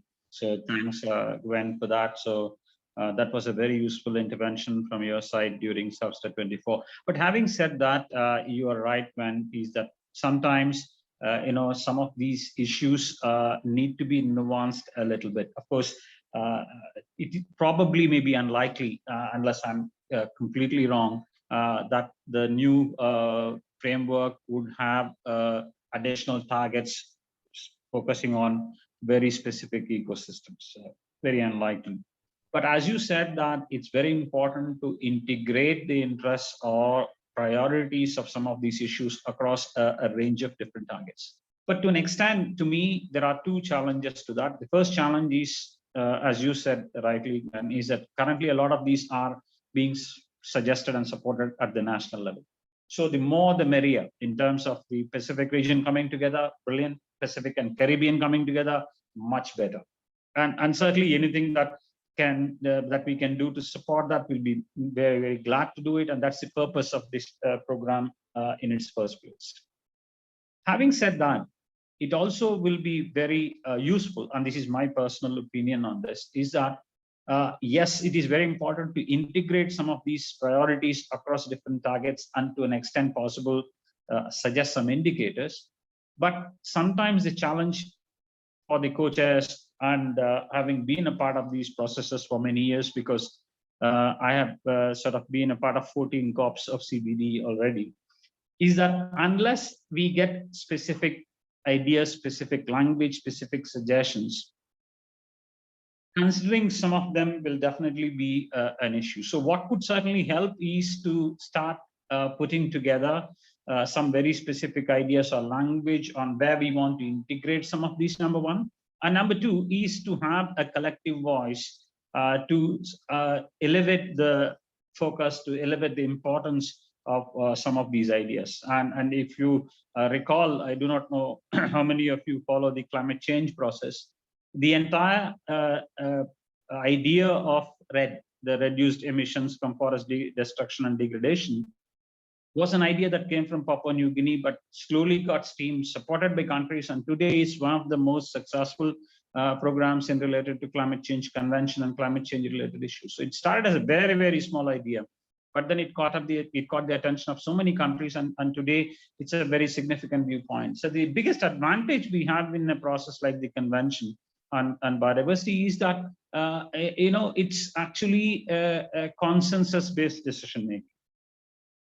But how do you ensure that the consensus comes is by your level of convincing the importance and also providing a language at an appropriate time that get your priorities reflected. And that's basically one of the things that an event like that would certainly like countries to start looking at.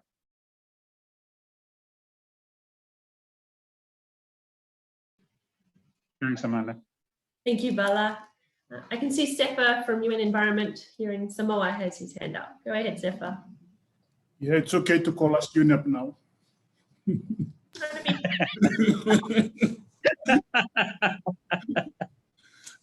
But my point was more of a general point on the issue of coordination, and especially between regions or sub-regions, and what to do during the intersessional periods, follow-up. And the third one is the need to not look at individual MEAs in a more siloed or more technical, only in a siloed or technical way specific to that convention or MEA. The first one is the importance of using existing arrangements that are there, especially with our colleagues from Foreign Affairs, those in the permanent missions for the various countries in New York. We have a lot of these coordinating mechanisms, not only amongst the Pacific, but also between different SIDS regions. They are there, and they were primarily set up for climate change, but they are there for every convention and can be used to do that.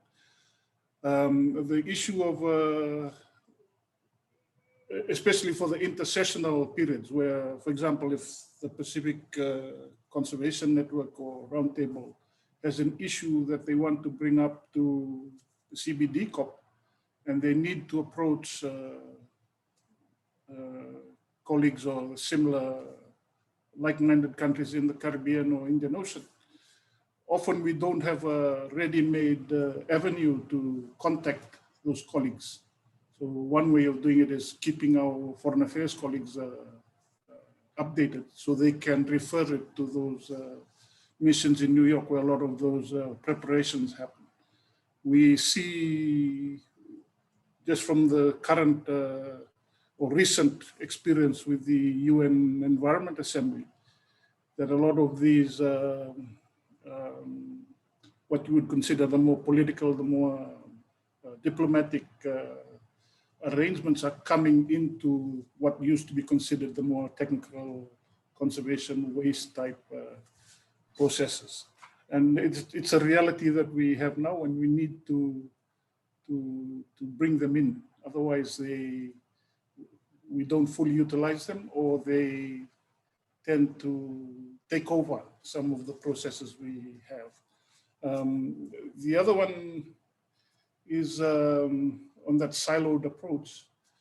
Everything now is getting more and more integrated within the UN, within regional organizations, within the country. Everything is linked up to the SDGs. So we need to examine ways to keep everybody who's in the mix informed and try to keep them all working towards a collective goal that we agree in whichever forum that we go to. Yeah, those were just general points I wanted to bring up. It's often worth investment keeping especially our people in New York informed of things that are happening.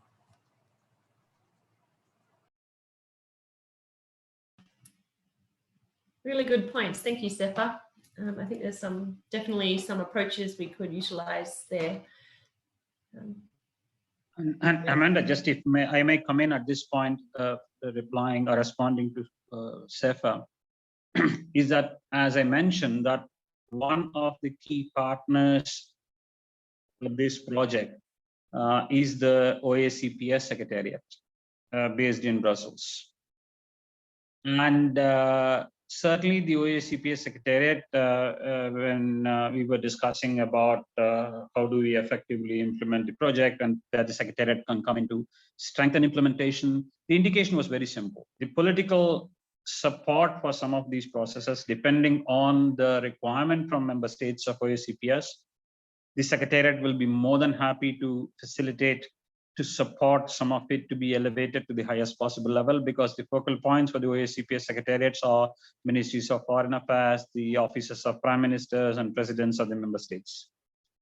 And OACPS is a partner in the project, and certainly they are very keen to support to the extent possible. But of course, it will be a request-based support, and certainly that's an opportunity we have in hand.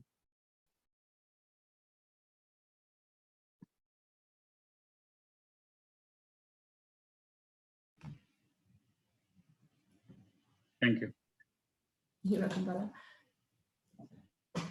Does anyone else have any related remarks or any other topics at all? In fact, Sefa, hand up again, go for it. Sorry, the one important thing I raised, but I didn't elaborate on, was on the issue of financing and resource mobilization. Again, a lot of those discussions are becoming more integrated now. And for example, there's this SDG fund that has recently been utilized by Fiji and Papua New Guinea UN teams on coral reef projects. I think it's the Fiji one is around 4 million, and those were avenues that we don't even get to know about sometimes from this angle. But the people in New York and the wider foreign affairs, international resource mobilization type work, they have access to that information, and just part of the value of keeping each other informed for countries and for the region. Yeah. Thank you, Sefa. Do any countries have experience with, like what Sefa and Bala were saying, with utilizing the foreign affairs permanent missions in New York?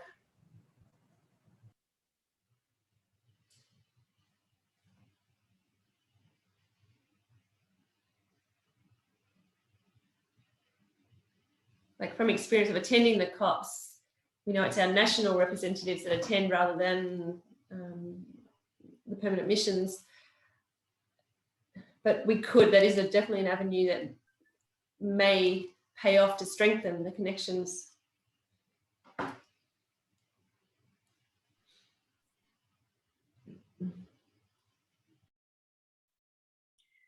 Sorry, Amanda, just to clarify, what Safa was saying was to utilize the UN agencies. I mean, the UN offices for the countries in New York.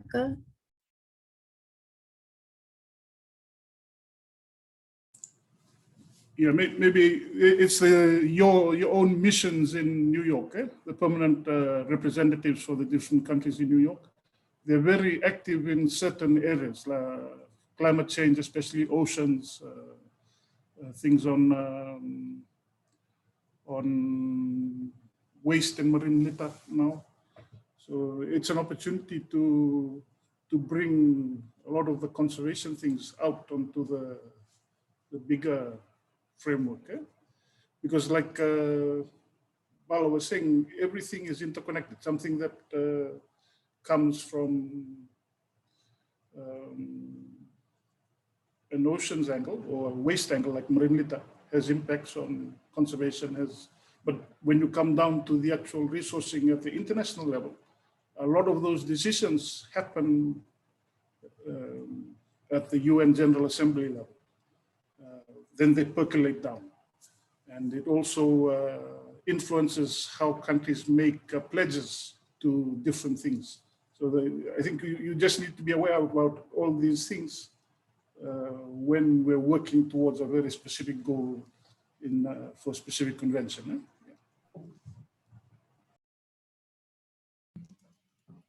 Do any countries have any experience with utilizing their New York-based ambassadors? Like definitely for ocean issues, they've been active, but what about for CBD?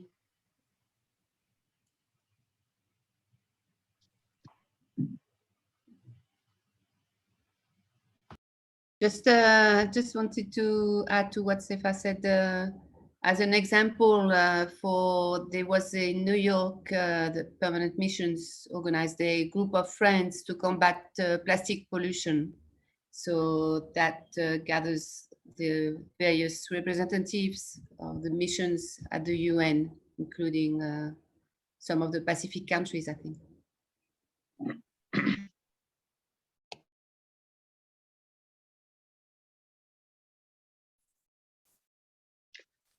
See, one of the other opportunities is that, the Secretary General is extremely active on issues of environment, biodiversity, climate change, and pollution, and has been on a regular basis, putting out statements, launching reports, and wanting to engage with member states in terms of using some of these issues. So certainly, it also will have a lot of resonance within the missions in New York as well.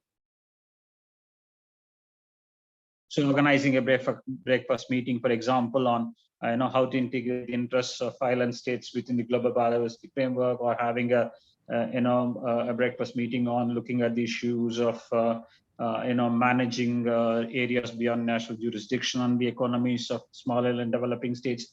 I mean, it's just to an extent, a lot of colleagues at these missions are very active, but sometimes are not well informed or aware of the priorities and interests that happen in areas other than where they actually are approached.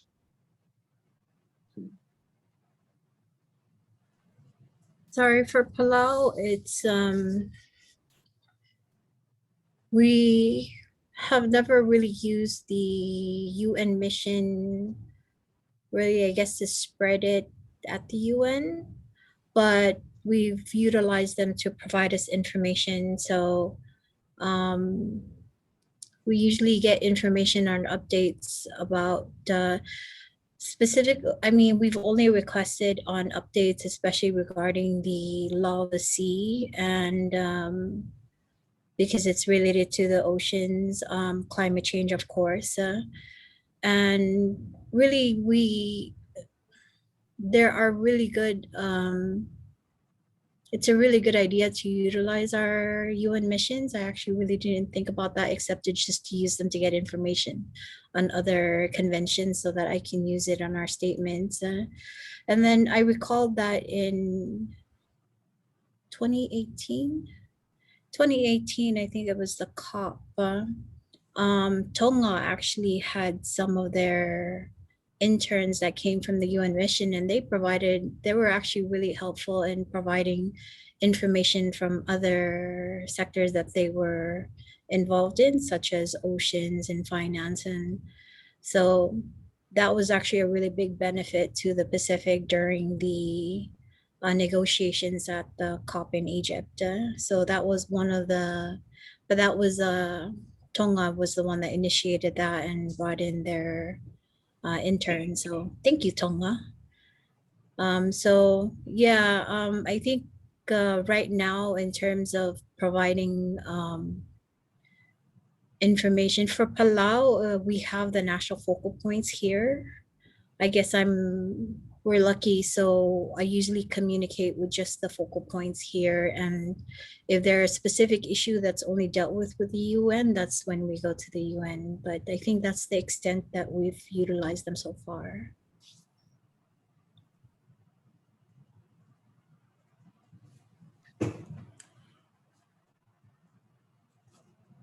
Yeah, sorry, just me again.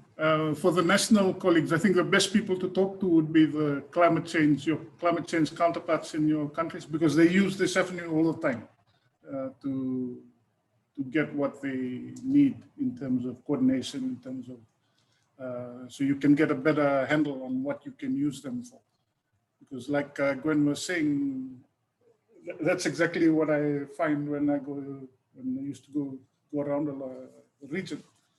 Is that most we have a very passive relationship with them, and they won't take the initiative to come to you because they have so many things that they are dealing with. The initiative has to come from smaller groups like conservation or waste, or to keep them informed and to let them know these are our priorities. We need you to also address this when you go to other negotiations that you are part of.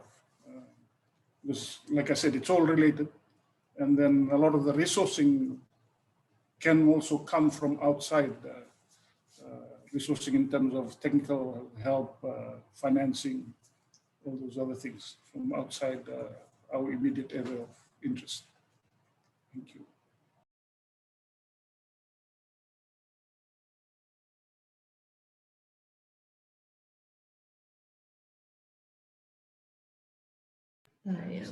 And Claire, your hand up.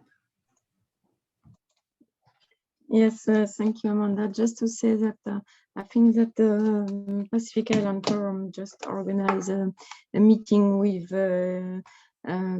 Pacific Island countries representative in the permanent mission in New York on the UNCCC negotiation, and all the regional agencies attend this meeting, and it was really very relevant because we can understand the links between this permanent mission in New York and what is done in countries, and so perhaps we can have a stronger links on other multilateral agreement as the one on climate change.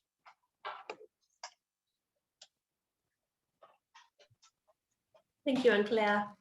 I was going to see if Samoa would like to make any comments. We have some.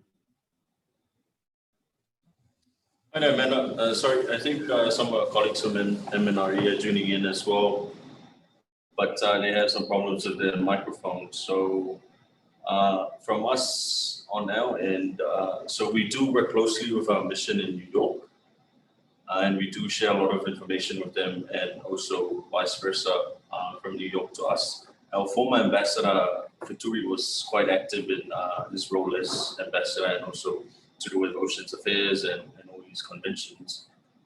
He's still quite active.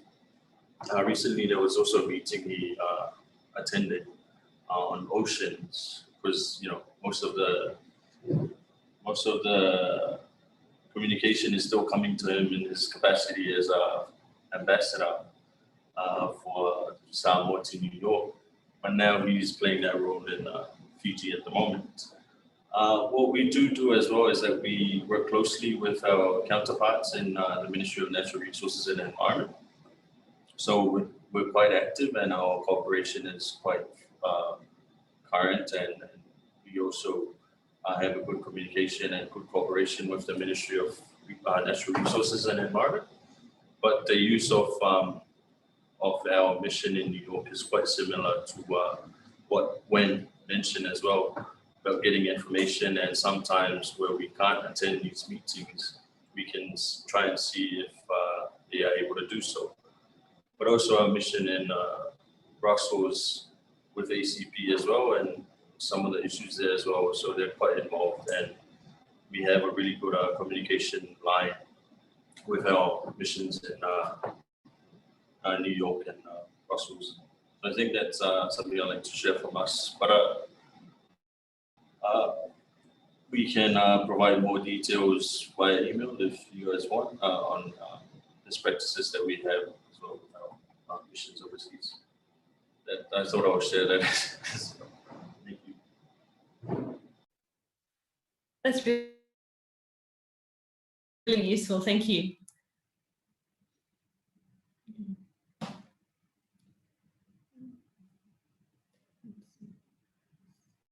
Are there any more comments related to this, or on any other issues that have been raised and the key questions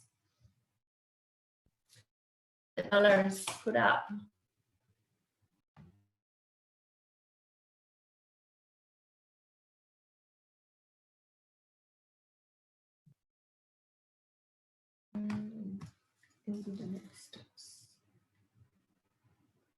If there's no final comments, Bella, I'd suggest that we could actually move on to the next agenda item, which is it links is really the next steps, what the region proposes, what the countries would like to request support from SPREP and partners that are on this this workshop. But I'll just allow for any final comments or input, or Bala, if you would like to make any further statements. Thank you, Amanda. I mean, certainly, anything, as I mentioned, that the project could do, UNEP could do to facilitate enhancing the understanding or elevating the discussions on these issues, whether they're related to technical aspects, or otherwise we'll be more than happy to do. And then if there is interest from the member states in the region, we certainly can also explore the possibility of a joint event between Caribbean and the Pacific sometime soon, certainly before the SBI 3 formal session or open-ended working group 3, in terms of exchanging some ideas and also facilitate working together as well. I mean, we just open for any of those ideas. And most importantly, this is the first year of the project. We have 4 more years to go. So certainly we are very keen to engage with colleagues, not only in the run-up to COP15 and adoption of the framework, but also its subsequent implementation. And we certainly look forward to working with all of the member states through SPREP.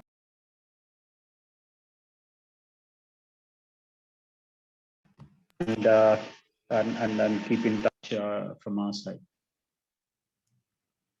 And certainly thanks to SPREP, Amanda and June for all your efforts for pulling this together. I know it's been hard work, but certainly thank you very much from our side, and also to colleagues who are on this call.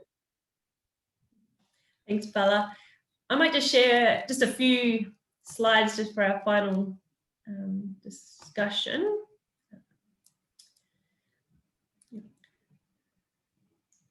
Okay, so in terms of our next steps that we've come up, we've discussed lots of great and different approaches that we can to strengthen Pacific and SIDS engagement at the upcoming COP meetings. We can go into those in a little bit more detail soon, but just taking a step back, I just wanted to, sorry, just let me get my slideshow up.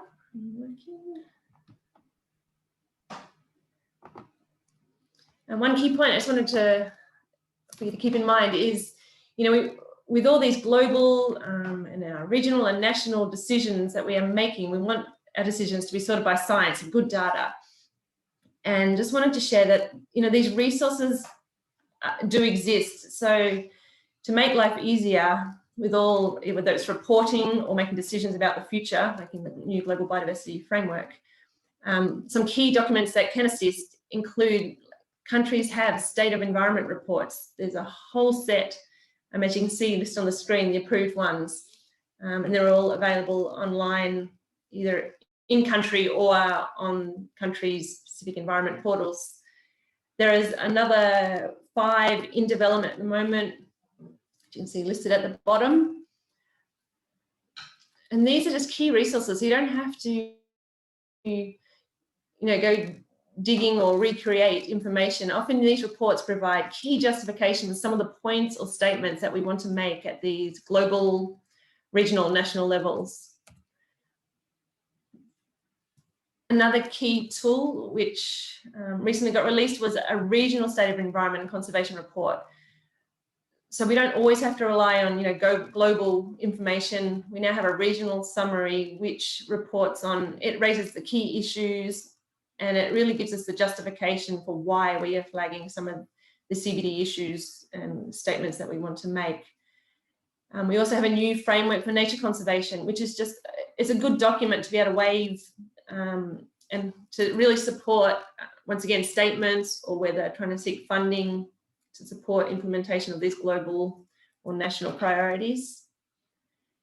And one last point I wanted to highlight was that out of the nature conference, the 10th Pacific Islands Nature Conference, which happened end of November, which many of you were involved with, a key output was the Bamore Declaration. This was a high-level session, which involved countries as well as our heads of our Pacific Island Roundtable.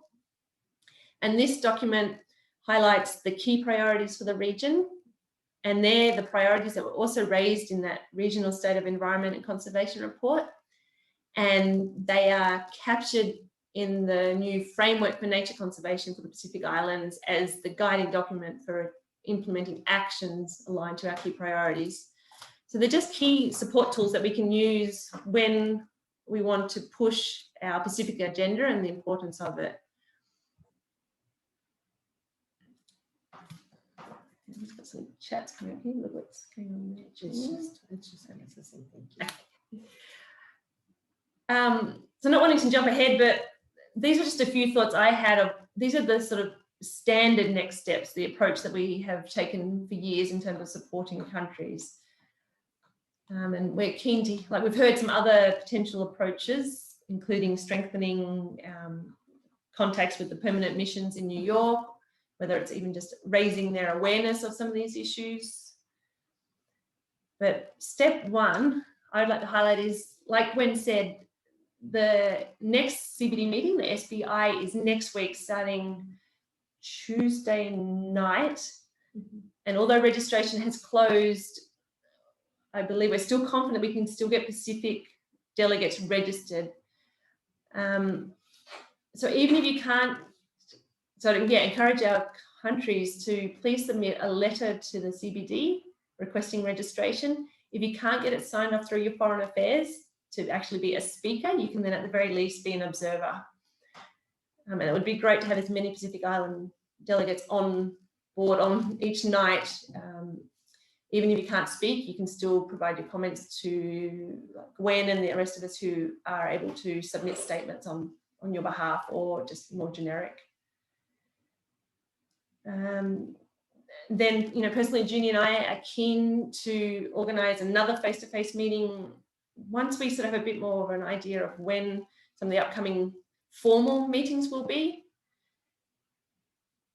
And for that, what usually comes out is that the Pacific highlights their priorities, and a series of regional briefs and even regional statements are developed.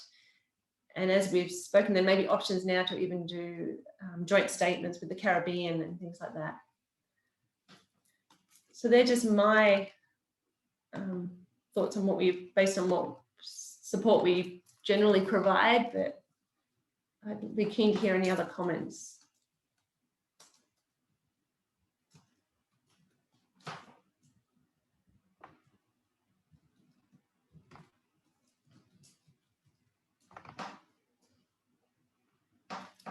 actually, I'd even be keen to hear a lot of our regional partners and NGOs, like they're on their headquarter offices, you know, are making statements at these CBD meetings. Are you involved in the development of their statements, or do you at least have access to them? And would you be able to share them with our Pacific Island delegates just to help potentially inform some decisions we may have to make?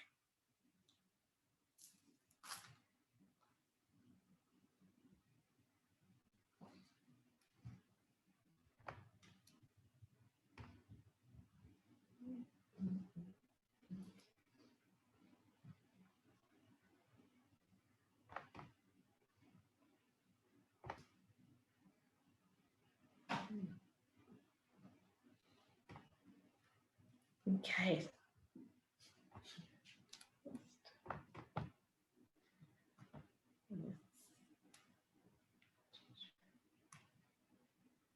Silence. No, thank you, Amanda, for these next steps. I think because of the lack of time before the meeting, I believe it starts on the 8th, so that's Monday, unless I'm completely wrong. So I don't know. The participation at the SBSTA overall, I think, was pretty low. Less than half of the countries actually participated. But hopefully for SBI, we can increase that. But in preparation for the SBI meeting starting next week, I don't know if we're going to be able to get a Pacific statement, or is there unless the other countries have we can gather around one statement that we would like to make, because there's no opening regional statements. There's only per items. So, but other than that, I'm hoping that we can at least put in for the items that we noted were important to us, that you could at least speak on behalf of your country, so that our voice can be counted in the SBI prior to the formal meetings. So I think that for me, this looks like a good next step. Now we just need to prepare for next week.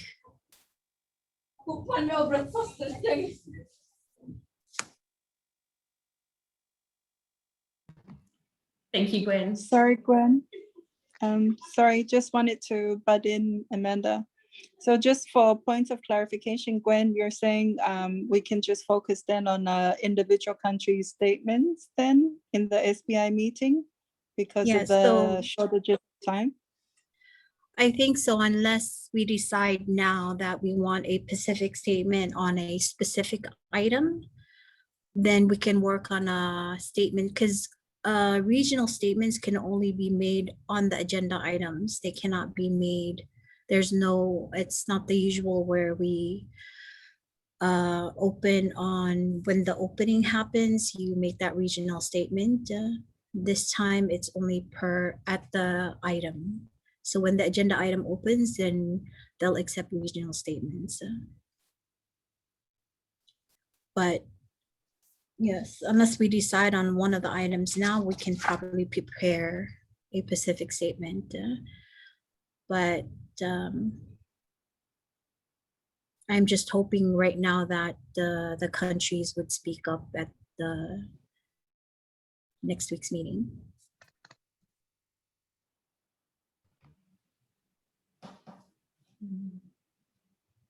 Thanks, I Gwen. support your recommendation to Gwen to encourage individual countries to speak up if we don't have a consensus on a regional statement at this meeting. Setha, go ahead, please. Yeah, just listening to what Gwen and Tahiri were saying. In the absence of, we're caught up with time, there's no time to get a consensus position. But I think we shouldn't discount negotiations or discussions that have happened already in the region, where there's probably not formal consensus position, but an informal one. An example is what Amanda just mentioned, the MEA declaration. Because while that has not got the formal force of intergovernmental thing, but in essence, almost everyone that was there, including all the country delegations, have approved what's in that declaration. So you could pick things from there that you could take forward either individually or as a group, as a regional statement. Unless there are some other more formal things that people know from previously that can be used. Actually, I wanted to also thank you, Safa, for that point. What happened in last week's meeting, so Palau did make a statement, but I knew that, well, because of internet connections, I had issues making statements. So for Palau and I believe Tonga and Cook Islands, we just banded together and said, ask the SPREP. And I want to thank SPREP for making statements that made a statement, not on behalf of the Pacific, but basically making notes of points that were important to the Pacific so that at least it can be captured at that meeting. So that was sort of our other option that we used. So we didn't get a Pacific statement, but what we did was have SPREP was able to then pull on those documents to be able to represent so that there is a Pacific overview that is captured at that meeting. So thank you, SPREP. Colleagues, can I come in, Bala, here? Just to mention what we are going to be part of next week is an informal SBI 3 meeting. So certainly we have time in preparing for the formal SBI 3. We also have time preparing for the 3rd meeting of the open-ended working group on COP15. And certainly what I recognize through this particular event is the interest for countries to come together and identify options for enhancing the visibility of some of the priorities and provide some inputs and language and stuff. So certainly, even if we are unable, if you're unable to do it for next week's meeting, certainly there is time available to prepare for SBI 3 Open Working Group on COP15 as well. And we should make use of that time. And certainly, SPREP, I'm sure, will be in touch with you, or you can be in touch with SPREP in terms of identifying the timelines and issues and ideas as well. Yeah, thank you, Bala. Good points. I just thought of another key point too for our regional agency that are all involved today. Could we also encourage you to share, key outputs from the Pacific, including the MEA3 Declaration and the new framework for nature conservation, with your headquarters, those that are regional officers, but it's your headquarters making statements at these meetings. If you could also raise their awareness, about the Pacific issues and our key supporting documents, it will all help, keep highlighting these key priorities for the Pacific and our key statements, which are already captured in those documents.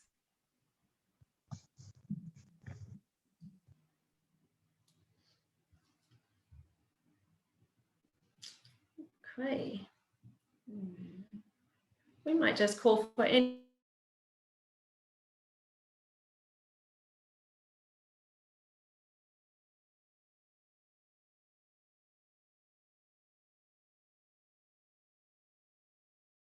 hand up, please go ahead.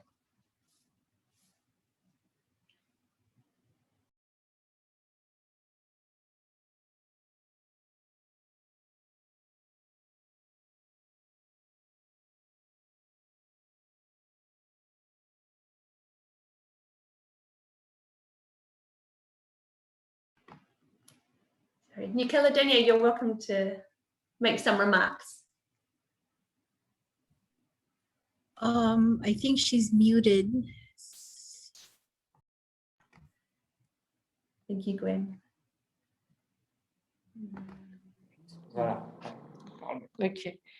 Thank you, Amanda and Junie. It's just, if I understand well, we act today that there will not be for the informal session common voice of the Pacific. And for different reasons, but my question is how do we organize ourselves so that we can be able to make a common statement for the formal one? Thank you for your statement. And yes, you are correct. The Pacific delegates have, recognized the time constraints. So at this stage, we'll look to just make any country interventions. However, as we progress with potentially another preparation meeting in the lead up to the formal CBD meetings, then the Pacific countries can decide to make a formal joint statement if they require, and we can, SPREP and our agencies here can support as required.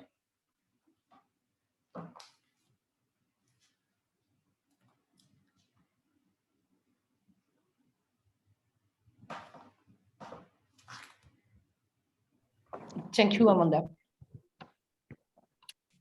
You're very welcome. Sorry, I think I need to update my Zoom because I don't have the hand raise button. But go ahead.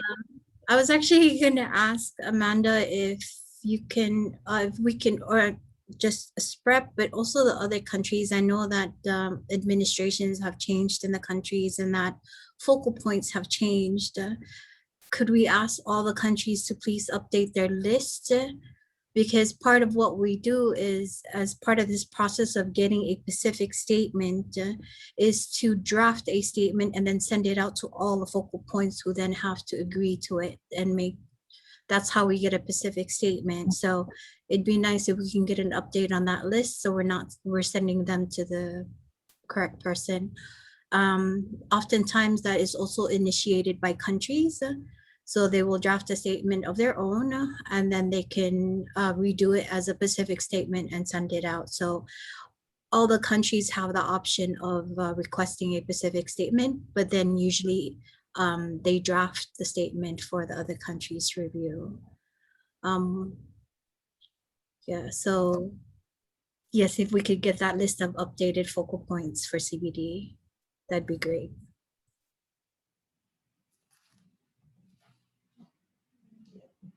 Good points, Gwen. Any final burning questions or remarks before I hand back to Bala for closing? Thank you, Amanda. Thank you, Junie, and thank you, colleagues. An extremely productive meeting, and certainly it looks like we have made a great start. Very, very good interventions and exchange of ideas, not just on issues, but also elevating issues to other fora, other networks, and other partners as well. Thank you very much. And as Amanda mentioned, that we are in a stand-in mode to help in any possible way that you would like SPREP or UNEP to come in and support and strengthen your voices and preparations for these meetings. So please do keep in touch, and then we are ready to come in as required. Thank you very much, and certainly a big thanks to colleagues from Neil, especially from CBD Secretariat. Thanks, Neil, for your time and interest, and also to both Amanda and Junie for all the efforts you have put in to pull this together. Thank you very much, and have a good evening in the region. Thank you. Okay, thanks, Bala. I'm actually going to hand over to Junie, who's going to talk us through getting a workshop photo. All right, thanks guys for hanging in there. I know it's been long, so if I could just request if you can just turn on your camera and I'll just take a photo of everybody who's online today.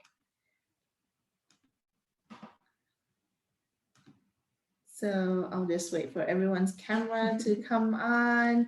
Give me your best smile. Oh, come on in. Wait, come on. I put it on. Can you see me? I'm just putting my flower in. Hi, everybody. Sorry, I didn't put my. And Serena, Maria, and Donna. Yeah. And thanks a lot to Greg also for joining and providing the remarks. Thank you. Greg. Serena, Mary, okay. Has Unclear left? Bye as well. Your camera needs to turn on. Unclear. Okay, I'm gonna take a photo now. And then I'm actually frozen. Wait Can up. you wait? Wait up. Technical issue by the virtual photographer. Donna's not on. No image. Okay, ready? 1, 2, 3, smile. Keep smiling. Smiling. I got it. Okay. Thank you, Amanda. Thanks, everyone. Thank you. Okay, we will meet. Thank you. Yeah, Bala, have we finished all our formal remarks in the CBD? No, I think we are done unless Neil wants to come in and. Would you like to make? No, not at all. I think that was a great start, great meeting, and I hope that many of you will be able to participate next week, and also look forward to supporting you in preparations for the formal meeting as you've concluded. Thanks very much. Okay. Thanks a lot, Neil. Thanks, Thank everyone. you. Great Bye-bye. energy. You know, I'll be Bye. email. Bye. And we will keep the discussions going. Otherwise, see some of you online next week during the CBD meeting. Thanks, everyone. Thanks, everyone. Thank you. Bye. Thanks. Thank you. Bye. Bye. Bye. Bye, everybody.